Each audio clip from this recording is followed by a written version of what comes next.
What's going on, guys? We are back here with another patch 9.2 video, and in today's video we are going to be creating a tier list of the raid bosses for the Sepulcher of the first ones. Now, I've killed all the bosses on Heroic, I've killed a lot of them on Mythic, so I've decided to, create a video and kind of talk about my feelings about each of the bosses and, show a little bit of a rank and let you know just how, my opinion on if they're bad or if they're good.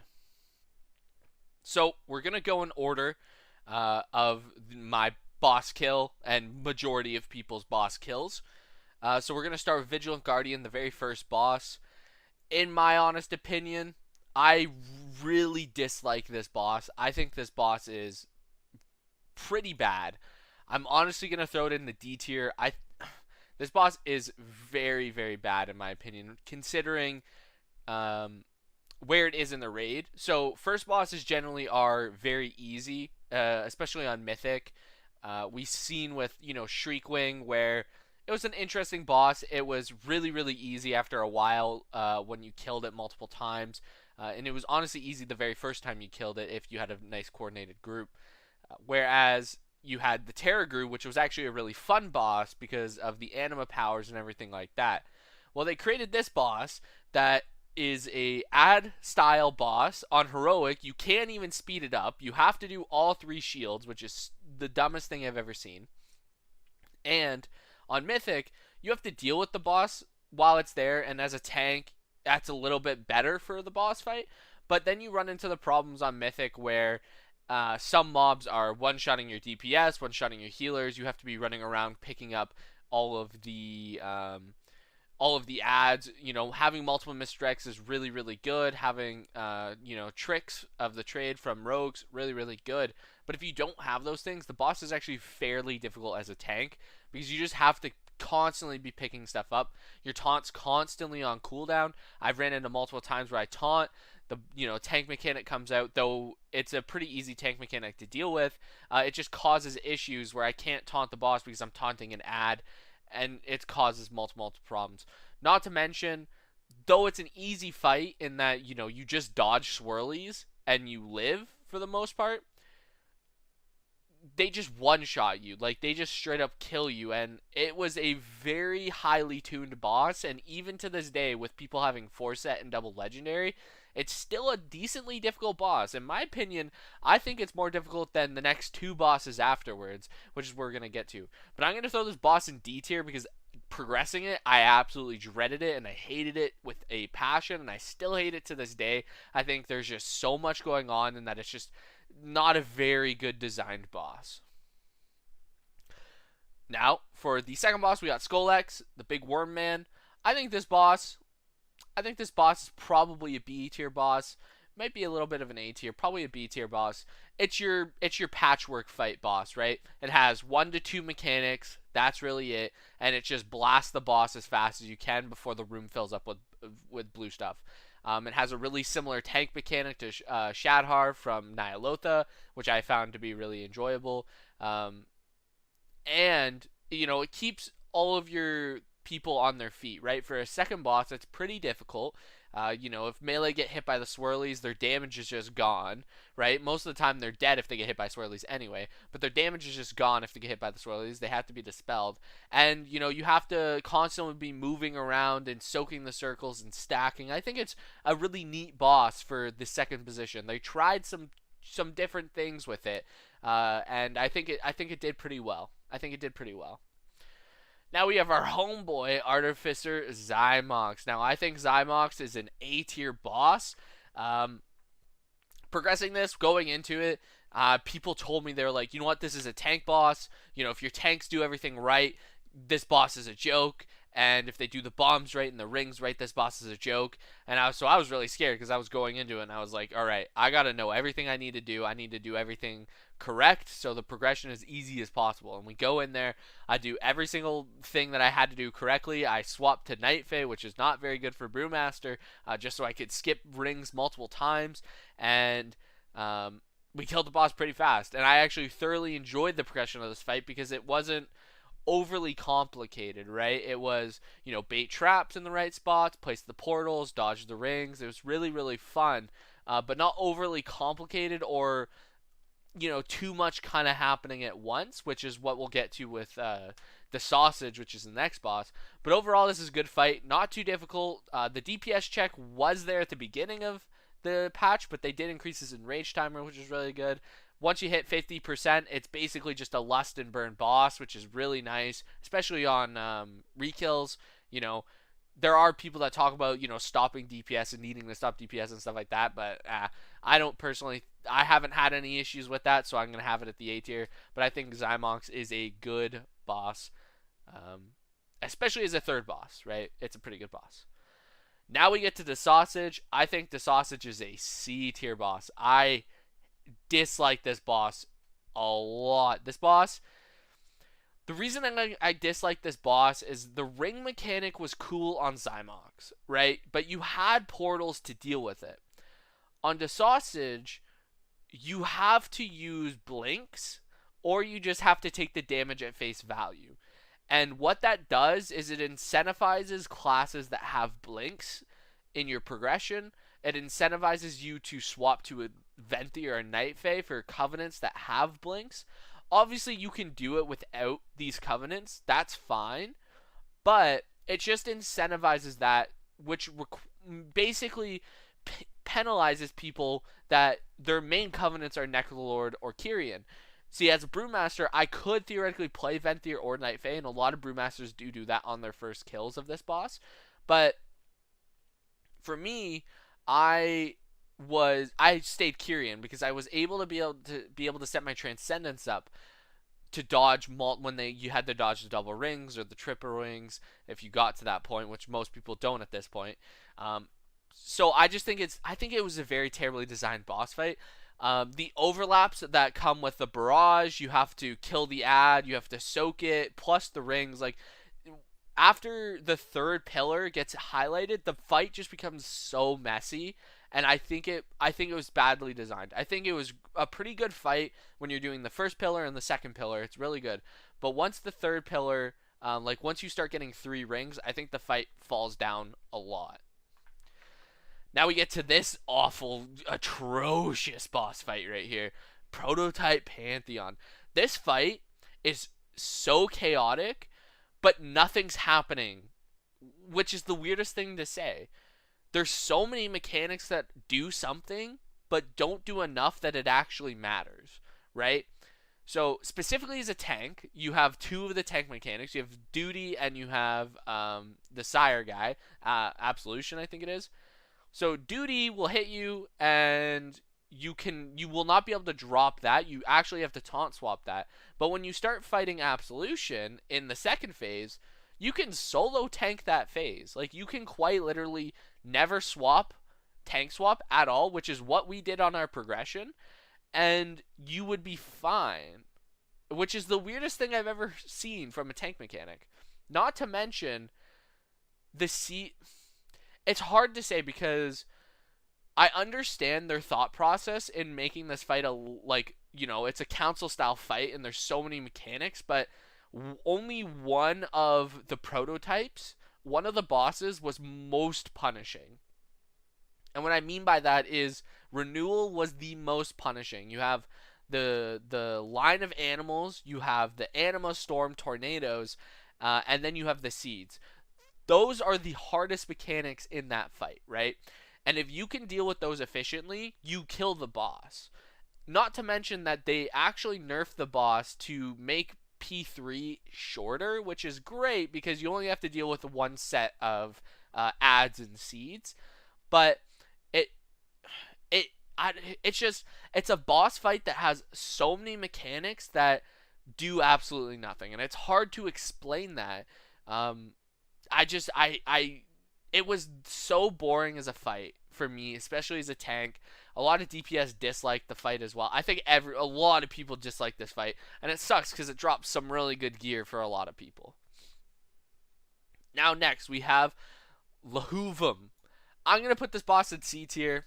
I was not the biggest fan of this boss, but after we killed it, specifically on Mythic, I enjoyed it a little bit more. The issue we ran into was that you needed us. You don't need it, but we used a specific weak aura that would tell us what the push pull debuff we had was, and we ran into issues where the weak aura wasn't working. So we spent a couple hours trying to get the weak aura to work, and it just killed my mood for this boss. But once we started to kill the boss, it was an okay fight. Like, it wasn't anything brilliant. I think the bombs come out way too often. I think if they are going to nerf this boss, which I don't think they will because it is a pretty easy boss, if they were to nerf it, they should probably nerf the amount of bombs that spawn, and reduce the time that they spawn, because you do run into a point where you fill the room up a lot with bombs, and we had a 0.4% wipe or something ridiculous like that, where we just had the room completely filled with bombs, and ads were starting to get in because people were dying from getting pulled into the bombs, and it was interesting. Not to mention that the strategy is to root the strategy is to root some of the ads that spawn, which is kind of cool, but it defeats the whole purpose of the fight. You specifically only kill 2 types of the mobs, it's just not the greatest boss design. I'm just gonna leave it at C.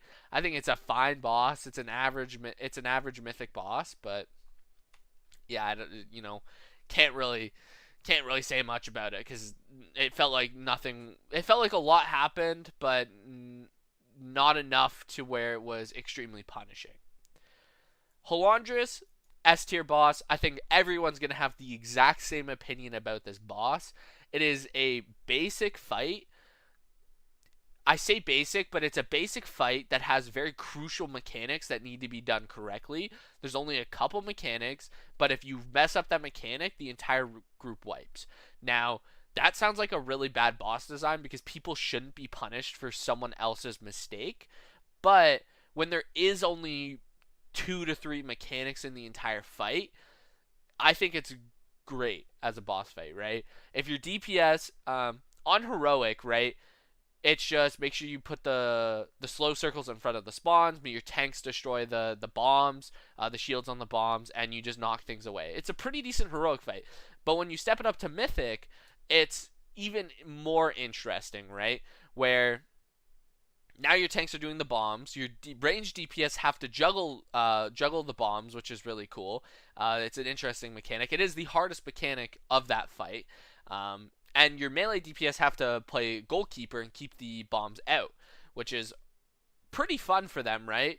And then not to mention just everything does insane amounts of damage, so you just have to, do the mechanics correctly. But there's not an overabundant amount of mechanics, which makes it a fun boss to progress, because it's all right if you learn this one mechanic and you do it correctly for X amount of time. If everyone does every mechanic correctly, which there's only like 3 to 4 of them, the boss just dies. And we see that with so many mythic kills, right? When we watched Liquid and Echo kill it world first, they had a decent amount of time left on the boss fight when they were killing it, because everyone did their job correctly. But it is that if one person messes up, it's a wipe, right? Anduin, I think he is an A tier boss. Now, I'm putting him in A tier because he obviously was designed to be an end boss. That was very clear in mind, specifically in the first week when it was Anduin on heroic was probably the 4th hardest boss in the entire raid, including mythic. I would say you probably could kill the first 6 on mythic if they never nerfed Anduin before you could kill Anduin on heroic. Like, he was that difficult of a boss fight. But then they nerfed him into the ground, which kind of brings him down to here. Now, on mythic, he's still a very challenging fight, but coming out of Halandris going into Anduin, I think it's an easier drop off, which is sad to say. I think the reasoning for that, though, is because there isn't these group-wide punishing mechanics. Yes, now you do have Blasphemy, but most people know how to deal with that correctly now because they've probably killed him multiple times on Heroic. The ad phase is a little bit challenging, but it's relatively the same. You still have to blow up the ads and kill them as fast as possible. Um, the most difficult thing that I think they kind of add to the boss fight is the double stars, right?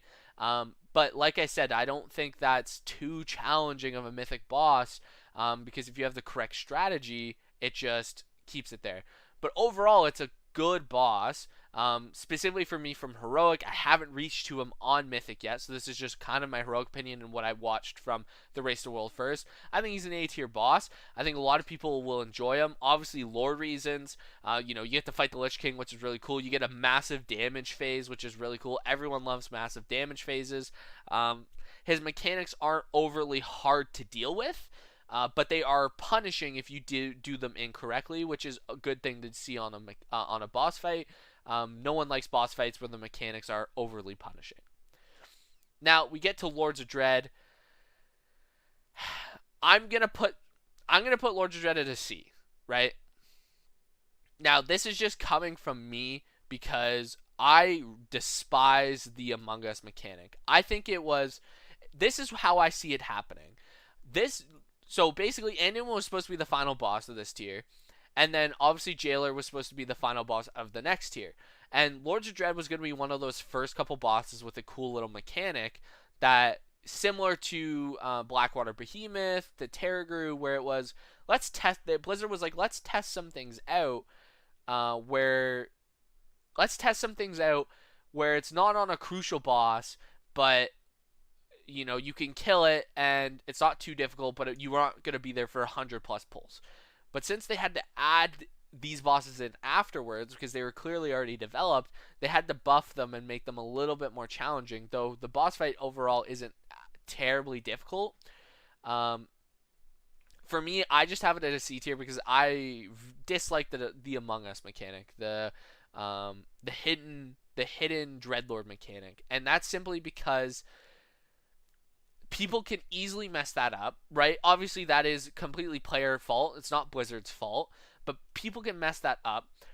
I play a tank, so I never actually get to deal with the mechanic ever. Like, I quite literally never see that mechanic as a tank. So that's just I just literally AFK in that boss fight. Like, at that point in the fight, I literally do nothing, right? The other part of the boss fight's kind of fun as a tank, whereas, you do have the frontal cleaves that you have to deal with effectively. You do get a little bit of a damage phase when they do their swarms, but overall, I don't enjoy doing this boss fight, like, quite literally ever. Yeah, so I'm gonna have it as a C tier. This might be a controversial opinion, but I just don't like it. Raglan, I haven't done him on Mythic yet, so this is hard because I think on Heroic, actually no, Raglan on Heroic, I think it's going to be an S tier even on Heroic. I think so. My main reasonings for this is, specifically as a tank, the boss hits very hard and it's very fun to tank because when the boss hits you really hard, like, you actually feel like you're doing something, right? Whereas when you're dealing with a boss fight like Lords of Dread, the boss doesn't actually hit you that hard, like, at all. Anduin doesn't hit you that hard, right? Zymox doesn't hit you, like, at all. Whereas Raglan, when bosses hit you really hard, you actually have to use your defensives, you have to use your mitigation correctly, and it's kind of fun. Not to mention the soak orbs and the down phase is really fun as a tank because, like I said, you have to use you're taking this big chunk of damage and then you have to mitigate it and you have to heal it off if you're a Blood Death Knight or a Paladin or something like that. It's really fun. I think the Quasar mechanic is a really cool mechanic. I think, killing stuff, people have to go down and then they come back up. Like, I think that's a pretty decent mechanic. But overall, I think this is just a good boss fight because it's similar to Skullux in the fact that it's a pretty tank and spank boss fight, right? Like, there's 2 to 3 crucial mechanics, but overall, it's just you kill the boss before it kills you, right? And I think those boss fights are really fun. Now, the Jailer, I've killed him on Heroic, like I said. I haven't killed him on Mythic. And on Heroic, I'd say he's probably like a B tier boss. I think he's probably a B tier boss because I am not a big fan of mind control mechanics. I'm not a big fan of line of sight mechanics. Constantly moving bosses around, in my opinion, just isn't the most fun. Where, like, you're running around the circle of the platform so people can jump into the holes. I dislike that part. I think the, running across the platform to destroy the pillar as a tank is a really cool mechanic, right? You got to use your movement. You're on your own for the most part, right? So you got to use your mitigation, your defensives, but you also have to be able to get there, right? And you have to strategize with your other tank, like which one you're going to. I think that's a really fun mechanic. But just the fact that there's like the line of sight mechanics, there's dodge mechanics. You could just fall into a hole and you just die. Like that is a player's own fault. But I remember I was doing the jailer one time and I just rolled because I was running away and I just rolled right into a hole and I was just so furious with myself because of it. But overall, I think he's probably a B2 boss fight. This might go up after I kill him on Mythic. But as it stands, I think he's probably at a B tier, and that's just because of mind controlled and line of sight. Same reason I didn't like Ashara very much. But yeah, I think he's going to be at a B tier. Now, that is going to be my Sepulcher of the First Ones tier list. Let me know what you guys think down below in the description of my tier list. Let me know your opinions on some of these bosses. But this is kind of where I rank them. I'm pretty satisfied with my ranking here. Overall, I hate doing Vigilant Guardian and Prototype, and I will do Halandras and Rygulon all day. But yeah, if you like the video, make sure you just like, subscribe. I'll be creating some more content in the future. Check out some of my other videos on the channel. I'll see you guys in the next one. Peace out.